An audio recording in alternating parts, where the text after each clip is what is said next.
بسم الله الرحمن الرحيم. الحمد لله رب العالمين، والصلاة والسلام على خير خلق الله محمد وعلى آله وأصحابه الكرام وتابعيهم بإحسان إلى يوم الدين. ربنا أرنا الحق حقا وارزقنا اتباعه، وأرنا الباطل باطلا وارزقنا اجتنابه. ربنا آتنا في الدنيا حسنة وفي الآخرة حسنة وقنا عذاب النار. زاناي بايبرز ابن القيم رضا رحمة خوالي به لكتاب مدارج السالكين منزلو بلكاني خواناسي من ودياريئك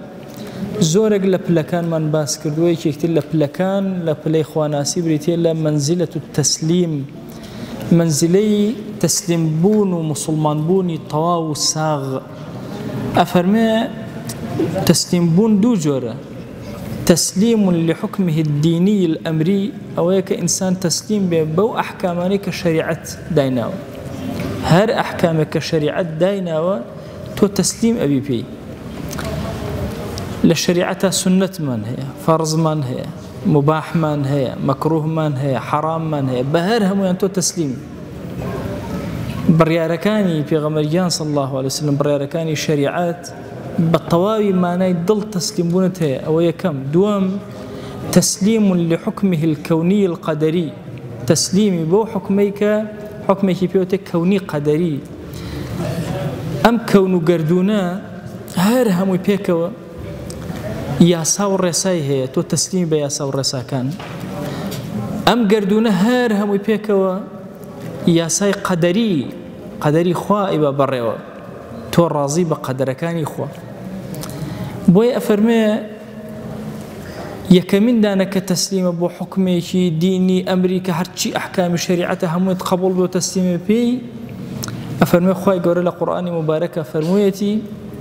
فلا وربك لا يؤمنون حتى يحكموك فيما شجر بينهم ثم لا يجدوا في أنفسهم حرجا مما قضيت ويسلموا تسليما. أفرمي أما بلي تسليما. فلا وربك طبعا واو لزمان عربية وقسمة زوريني قسم كان قرآن بواو. أفرمي توجر قسم من هي لقرآن قسم راستوخو ناراستوخو. طبعا أقل مثلا رب العالمين سوينك لقرآن أبخوا ببي لا أول يوم نبي الله إنه قسمك الراستوخويا، قسمك لا أول يوم بي مفسرين اختلاف يعني هي أرجح أقوال قصير زمخشرية كأفرمي فلا وربك شو كأفرمي سوين إخوة بوشتك جرينجيك الله سوين ناخم بپروردگاری تو سوين ناخم. لا أقسم بيوم القيامة سوين بروج قيامة ناخم شو خوي عظيمة شو هرشتي أخوة سويني في أخوة جورة أبي سويني في ناخم شو خوي جورة. لا أقسم بهذا البلد مدينة بلدي في غمريان صلى الله عليه وسلم سويني في ناخم لبروي أو شوينا يعني مكة عندك مفسرين أفرمون أو شويني جوربوني تو پروردي تو دروزبوني تو وفاتي تو هريك يقولوا شوينا خو أفرمي سويني في ناخم شو كزور جوري ما دام توي في قراوي أي في غمر صلى الله عليه وسلم. جل لي علماء أفرمون فلا وربك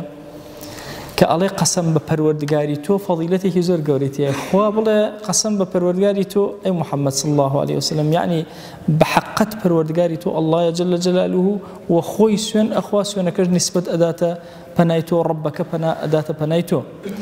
أفرمي قسم ناخم بويك أم بابت أم موضوع جورب كمنا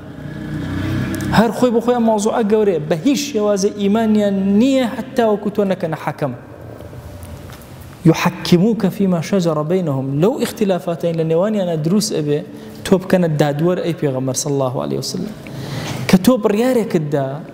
ثم لا يجدوا في أنفسهم حرجا مما قضيت ويسلموا تسليما. بتشكترين خلال دلي أنا أني برامر بحكمك يتو بالطواوي تسليم بون حرشي بالريارة كتو بيدي برواك نيكي للرحمة كان إخوة بسر ما نوا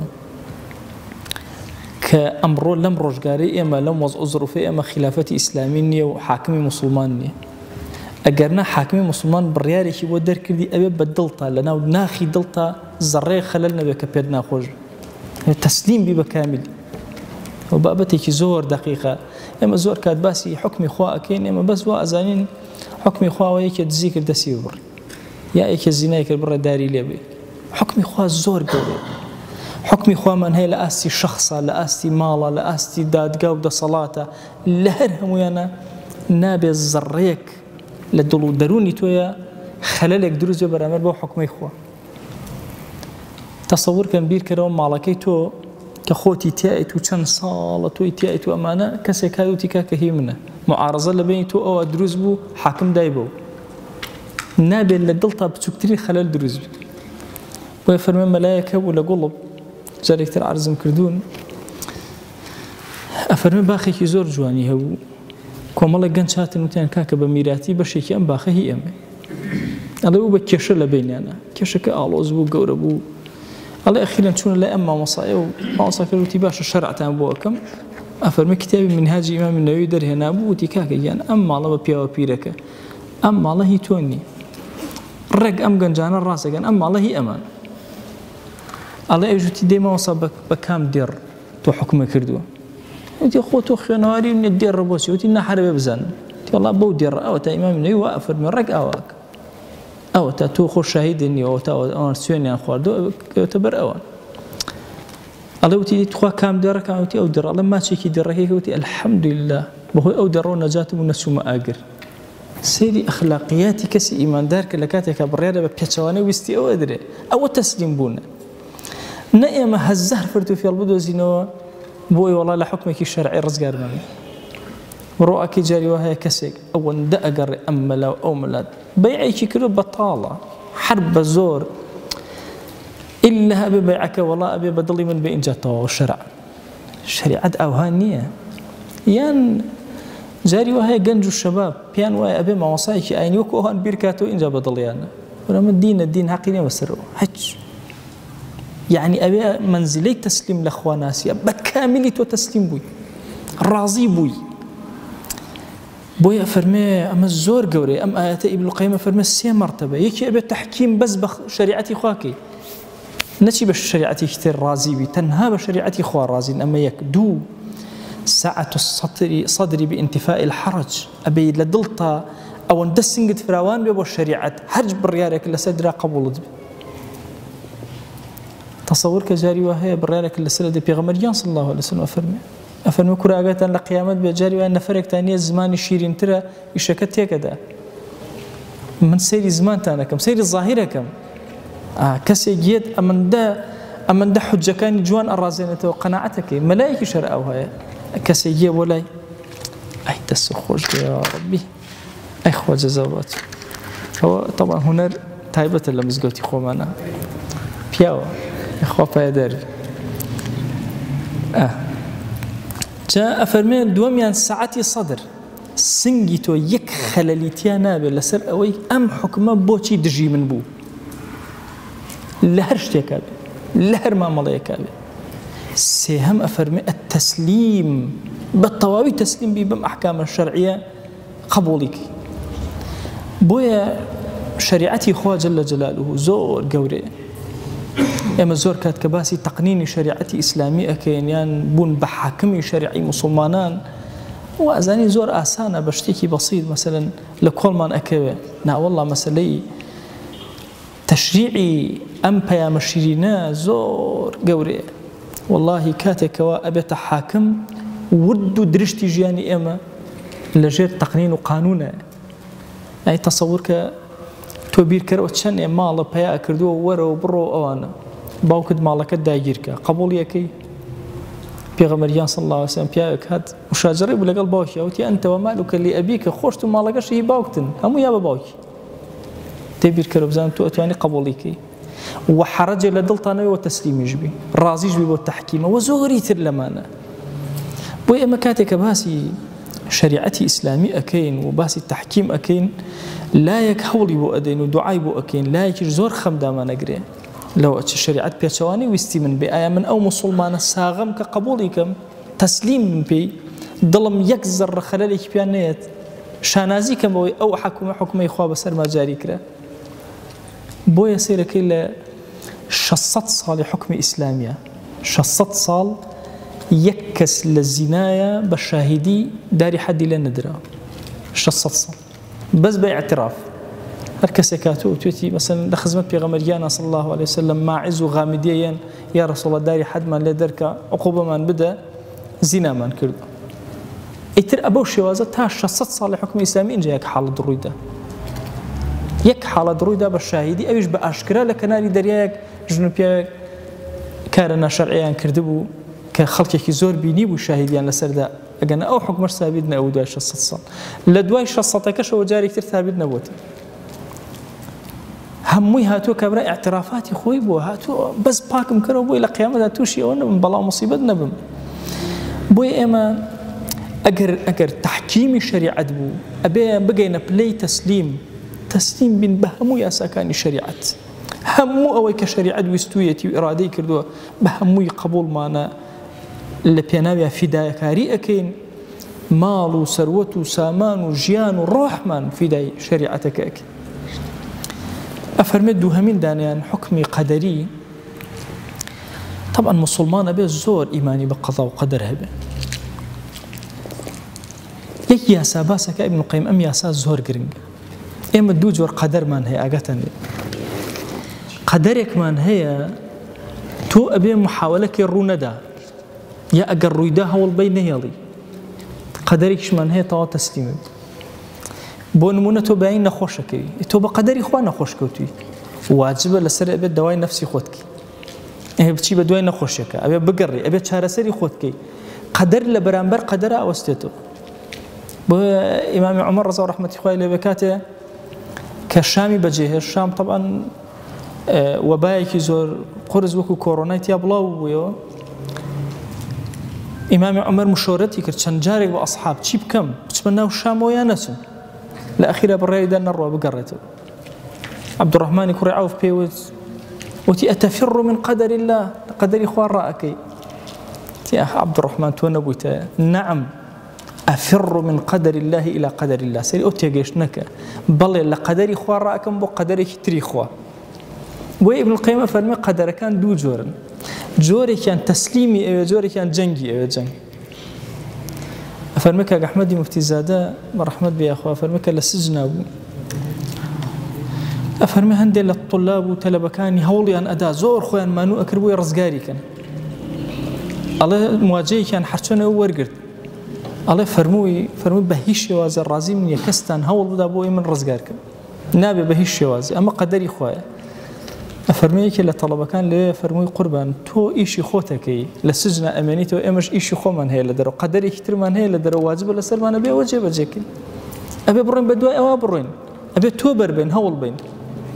بويا بيرك لما لو كبكوتي أما قدرك هاتو بسريا قدرك بالنسبة أوانيك ساغ وسلامة بالدوري وواجب لسريان بخيوي كان أما قدري أمان وش قدري أو بويا إما وانا زانين هرشي قدر هاد إتر إما أبي دستوسان دانشين وطوا إما قدري أمتي إسلامي كوتني أمتي إسلامي وزليل بون مانا أمره أبي ترجي قيامة هرزليل بون دانشين أبي أم قدر وبلايا لسرخو من لاب بويا أبي أم خالة بورديك ابن القيم باسي أكا ما ليبي هندي لقدر كان هي كالرؤدة إنساني مسلمان من الملاني لقلاءك بويا داء دواءك ابن القيم أفرمي أم دعاني كبرزي أكيت وكو سهم أوان بو أسمان وأرون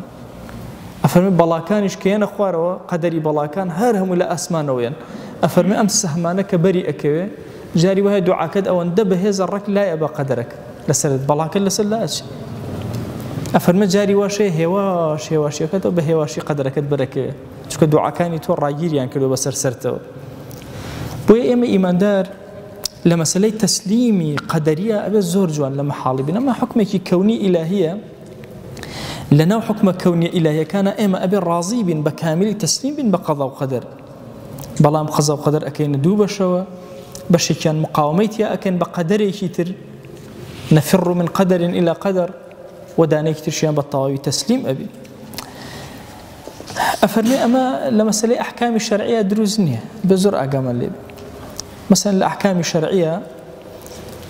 بون مناس إما الرجوم لسر واجبة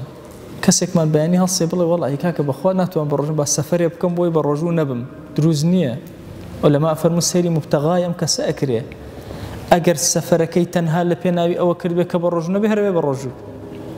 ئەو قەدەرەکەی تری بۆ ناگۆڕێ ئەو حکومەکەی تری بۆ ناگۆڕێت چونکە نیەتەکەی بەڵام ئەگەر سەفەرێکی هاتە ڕێخۆی قەیناک بەڵام لەمەیانە ئەوها نییە سێر ئەەکەی دوکانێکت هەیە قەدەرەکەی ئەوایە کەسابەتەکە زۆر زەعیف و زەلیلە کەمە هیچ نییە قەدەری تۆ ئاوایە ڕازیبوونی تۆ بە قەدەر ئاوایە کە ئەو ئیشت بگۆڕی بە ئیشێکی تر کارێکی تر بکەیت قەدەرەکەی خۆت بگۆڕە ڕاکە لە قەدەرێکەوە بۆ قەدەرێکی کە ڕێک بەرەوە لە قەدەرێکەوە بۆ قەدەرێکی تر بۆیە ئێمە ئیماندار عەزیزانم ئەبێ زۆر ئاگەمە لەم خاڵە بێ کە ئەویش تەسلیم بوون منزلەیەکی زۆر گەورەیە والله ئەبێ کە چوویتە ناو ئەو منزلەیەوە کە هاتیتە ناو دائیرەی موسڵمانانەوە دڵت بە هەموو حکمێکی خوا ڕازی بێ ئەبەدەن خەلەلێ لە بەرامبەر حکمێکی خوایە نەبێ لەسەر زەوی هیچ مەجالاتێک بە نەفست نەدەی دڵت خۆش بێ بەو تەسلیم بوونە یا بەو بڕیارەی خوا جەل جەلاوە کە بەسەر تۆیە ئەدرێ یا ئەو حکمێک کە بەسەر تۆیە ئەدرێ جاری واش هەیە لە سەتا سەد ئەزانی وەها نییە بۆیە ئەفەرموون عولەما ئەفەرموون هەندێ ئەحکامی شەرعی هەیە لای خوا تەواوە لای عەبدەکان تەواو هەندێ ئەحکام هەیە لای عەبدەکان تەواوە باشە حکمە شەرعیەکە کە تەنزیل کراوە تەواو نییە چۆن جاری وا هەیە تۆ حەدەسێک لەسەر دەستی تۆ ڕوو ئەدا تۆ گیرای و شاهیدی شەو زۆر داستان هەیە لە دەستی پەروەردگارە ڕەحمەتی خوا لە ماوە سەحابی محەممەد سەعید بێ هەندێ نمونە و بەسەرهاتی خۆشخۆش ئەگەڕێتەوە ئەفەرمێ یەکێک لە جارەکان قەسابێک ئەڵێ چەقۆی پێیەوە هەموو شتێک و نەفەرێکی بینی کەوتووە خەڵتانی خوێنە ئەڵێ چوو بەدەمیەوە کاتێکی زانی هاتن دەوریان گرت و گرتیان چەقۆی پێیە خوێنی پێوەیە نەفەرێک کوژرا وتیان تاوە خۆیەتی ئەمە حکمێکە بە شەریعەت تەسبیت بوو لەسەری بەڵام لە حەقیقەتە تەسبیت نەبووە لەسەری بۆیە ئەڵێن هەندێ ئەحکام هەیە شەریعەتیش بەسەر تا زاڵی ئەکا ئەیسەپێنێ بەڵام لە حەقیقەتە خۆی وردیکەیتەوە ئەوها نییە یان هەتا تەلاق ئەڵێن هەندێ تەلاق هەیە لە شەریعەتە ئەکەوێ لە حەقیقەتە ناکەوێ لە حەقیقەتە ئەکەوێ لە شەریعەتە ناکەوێ بەو شێوازە ئەحکامێکی شەرعی قوڵیان دانەوە هەشیانە لە هەردووکیانە ئەکەوێ جاری وا هەیە کەسەکە تەلاقی خواردووە بە شێوازێک چونکە تەلاق لە ڕووی شەرعیە وشەی تەلاق ئێمە بە سەریح حسابەکەن سەیری لەفزەکە ئەکەین کەسەکە وشەی تەلاق هاتووە بە دەمیا نیەتی شتێترە ئێمە سەیری نیەتەکەی ناکەین سەیری ئەم وشەیە ئەکەین هاتوو کاکە ئەم وشەیە چۆن و ئاوا توتە تەواو ئەحکامی شەرعی بەسەریە تەسبیتەکەن کە تەلاقەکەی کەوتووە لە حەقیقەتیشان نەکەوتووە چونکە دڵی شتێکی تری ویستووە شەریعەت سەیری ئەو دڵی ناکە لە کاتی تەلاقی کینایە سەیری دڵی ئەکە لە کاتی سەریحە سەیری ناکە بە سەراحەت وتوێتی بە خێزانەکەی تۆ تەلاقت کەوتبێ غەڕەزێکی تریشی هەبوو لەم کەلیمەیە شەریعەت سەیری زمانی ئەکا سەیری ناو دڵی ناکە و هاکەدا زۆر ئەحکامی ترمان هەیە حتا مەسەلەی کوفر و ئیسلام ئێمە کەسێک ئەبینین ئەڵێ ئەشهەد ئەن لا ئیلاهە ئیلا الله وەشهەد ئەنە محەممەدەن ڕەسوول الله ئەو شایەتمانیانە بەشێکی گرنگە لە عەقیدە بەڵام منافقە لە دڵەوە کافرە ئێمە ئەڵێن لە ئەحکامی شەرعی زاهیریە قبوڵمانە و مسلمانە ئەی بینی خۆی خۆ هەر کافرەکەیە فەرق ناکە هەمانە بەعەکسەوە کوفرێکی کردووە باش ئەحکامی شەرعی بەسەریە ئەم کەسە چۆتە دائیرەی کوفرەوە بينما سيركي إلا من أكره وقلبه مطمئن بالإيمان احتمال إكراه به لباب إكراه به شكي أما السبب كمان بوروش النبوة حكم كمان دوا بسريع حقيقتش أوهانية جاري واش هي كسي كافرة حقيقة كافرة شريعتي شرك بكافر يزاني مسلمانة حقيقة مسلمانة شريعتي ومسلمان يزاني بويا وبابتي تفصيلة أويك جرينجا بلا أم منزليه زور قوري إخواناسية إنساني مسلمان بقاته أوي أم دلي الرامكا لسر أوي هرشي أحكام شرعية لقل وستي أمايا بيتشواني وستي أما هر جورك لجوركان هي أم تستيم ببي همو أوشتاني كبيوستي لجياني الرجاني تحكيم شريعتك نتشي بقري والله ملا فلان رفيق ما بشكم حكمه كم بو بقري أوي تربى أخوة بشكم فتوى بدوز ما ولا سروي حلالكم تسليم بشريعتك بويا شريعتي إسلامي زور قوري بتاوتي أقر بو بقانون يستا احتمال بتوانين شكا قانون ماني أما لا يما قصيك أما لا يتر ما قصيه يشترك بس أقر قانون دان را مذهبك لمذهبك كان كراية قانون يتر هوان ملزمين بوا بابو خوشم بيني خوم وخوا جورك بي لبين الأحكام الشرعية بو مذهب يشكروا أو مذهبش سائر وبو مذهبش طاو كارا كانت أروى أو تسليم بون الناخية بليكي زور قوري خواناسي منزليك إياك نعبدوه عبادتها كتو تسليمي بخوا جل جلاله أبي بقيت أو بلا برزا أما بلايك لبلكاني خواناسي كابن القيم رضا رحمة الله عليه أبوي باس كردين أفرمي هرشي شبهي تعارض هي تعارض لتويا النبي يك اعتراض النبي لقدري خوا يك اعتراض النبي لخبري خوا هيج آياته هيج فرمايشته هيج رأيك هيج استنباطه بهيج شوازك رخنيك الليني واعتراضك الدنيا وبتنها وتنها تسليم بونت هي أو كاتيك أحكامك برامبر بتو دركت داوا أكن لذاتي باكي پروردگار خوي لد أبارينا ولد ألالينا وبرحمتي خوتو بزي خوتو بكرمي خود درجة كاني خير بسلمانا بكرو يا أكرم الأكرمين يا ربي خوي داوا اللي أكن لجناها كان من ببورة خوي جناه بأشكرا كردو ما نعفو منك جناه بپنهان كردو ما نعفو منك جناه نمان زاني كرد ما نعفو منك جناه الزاني مانو بأدب كرد من خوي عفو منك إلهي لد أبارينا ولد ألالينا وبرحمتي خود لجناهي لمو بيشمان خوش با خوي لجناهي لمو دوامان ببورة كاتك وناتوين توبين لسركين يا أكرم الأكرمين إلهي لد أبارينا ولد ألالينا وبرحمتي خوت وبكرمي خوت إيمان من داب مزرينا عقيدة من داب مزرينا علم شرعي من زيادك فقه من بودين زيادك تو قوري خود خوايا هدايتي جنجو شباب كان ما بدا يا إلهي رنميان كبو ساخترو تشاكتربون يا رب العالمين إلهي بخوا أزاين كلماتي أمبيا وقورانا أخوينو شرميكي زور قورا أمان قري بلام خوايا تو خوش شاهدي يما تنها أمانوي كلماتي أمبيا وقورانا نشتر قريمان كان دروس مان كان أمانوي أم دلانا مان هرهمويان سركونا بنبهوي أم كلمات قوري أمبيا وقورانا يا إلهي لد أبارينا ولد ألالينا بمن كرا عبدانك كتوليان راضي أبي تو قوري خل لمن راضي با يا إلهي لمن راضي با يا إلهي لمن راضي با خويا داوا اللي أكين برحمته بزي خوت وبكرمي خوت هرشي قرفتك همان أبو من شار سرك أو من بحال ومال مال دارك أو من بمنال منالي بعطاك أو من بمنال منالكاني صالحك إلهي يوم من قرزار قري سرشاني سوك تو قوري خود أو من كم رزق رصي حلال زيادك إلهي يوم من نخوش الشفاء وبنيره پروردگار أون دحل ما بدر محتاج حرام نبي يا أكرم الأكرمين إلهي داول لكن محتاج إنسان كان من مكة الزليل سرجة من مكة الزليل ناو سجن كان من مكة الزليل دسي ظالمان من مكة يا إلهي داول لكن محتاج دسي إنسان كان من مكة يا أكرم الأكرمين يا ربي خواهي جان تو خسر پرشتي من كما من در دسي خو من پروردگارا زود دروست من که بخوا پروردگارا اگر به پروردش بین بخوا الهی بدل حز اکین لقل پیاو باشانا بین لأهل صلاح بین لأهل خواناسی بین دیتو قوري خود ما خر سرسكي خواناسي سر طاعت سر عبدايتي إيمان من دام مزراوك يا أكرم الأكرمين لم زمني فتنة يا إلهي وإيماني خما سبار دي توكر عقيدة خما سبار دي توكر أعمالي خما سبار دي توكر أخلاقي خما سبار دي توكر يا إلهي أي أو كسي قد سبار دي زيناكي وخمان ومال ومنال وخزان وشمان تار روجي قيامة هرمو يسبار دي توكر أي أو كسي قد سبار دي زيناكي وهمو قنجكان لأمتي بيغمر صلى الله عليه وسلم هم أسبار دي توكر يا رب العالمين يا ربي خويا دسي كافران من لي برا تو قوري خويا جان رحم بقنجكان منك لفتني كافران دوريان خروا يا إلهي داوال لي أكن برحمته بزي خود بكرمي خود لفتني الشهوات وشبهات من بارزة بنا أقرين بتولى كفر بنا أقرين بتولى فقيري بنا أقرين بتولى نفاق بنا أقرين بتولى ترسنوكي بنا أقرين بتولى عجب بنا أقرين بتولى الرياء خواه بنا ما بدل الشياطين يا رب العالمين خواه بنا أقرين بتولى تشاوي بيس بنا أقرين بتولى ضلي بيس يا إلهي داوال لي أكن برحمته بزي خود رحمتي خود بسر أهلي غزة أبو بارنا إلهي كرمي خود بسر أهلي غزة أبو بارنا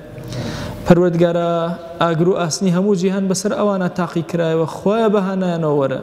يا ربي خواه جان يهود ونصارى الزليل وسر شورك يا رب العالمين يا ربي خويا لكيد في لكان يهود ونصارى مجوز بارزراو منك يا رب العالمين خوا داوات لێکن ئومەتی ئیسلامی بپارێزە بمان خەرەوە سەر قاچەکانی خۆمان دروستمان کەرەوە بۆ خزمەتی دینەکەت یا رب العالمین پەیامە گەورەکەی خۆت تەسلیم بە ئومەت کەرەوە یا ئەکرەم الئەکرەمین عەدالەتی سەر زەوی بدەرەوە دەستی موسڵمانان یا ئەکرەم الئەکرەمین ئیلاهی داوات لێ ئەکەین بە ڕەحمەت و بەزەی خۆت سڵاوی ئێمە بگەینە بە پێغەمبەر صلی الله عليه وسلم یەک ناومان لە خزمەتیا بێنە یا ئیلاهی ئیشتیاقی دڵی ئێمەی پێ بگەێنە پەروەردگارە ئیشتیاقی دڵی ئێمەی پێ بگەێنە یا ئیلاهی بەخوا ئەگەر هیچمان نەبێ بەرزیکەینەوە بۆی دوعاکانمان گیراکەی محەبەتی پێغەمبەرمان هەیە صلی الله عليه وسلم و محەبەتەکەی ئەو لە دڵمانە بەرزەکەینەوە یا ئیلاهی ئەم دوعانەمان لێ وەرگرە تو گەورەی ئەوە خۆت دوعاکانمان لێ قبوڵ کە خوای دوعاکانمان لێ قبوڵ کە آمين آمين والحمد لله رب العالمين وصلى الله على سيدنا محمد وعلى آله وصحبه وسلم تسليما كثيرا أبدا إلى يوم الدين خواهي قول لقناهي من الشيء أجبوري خواهي من خبرك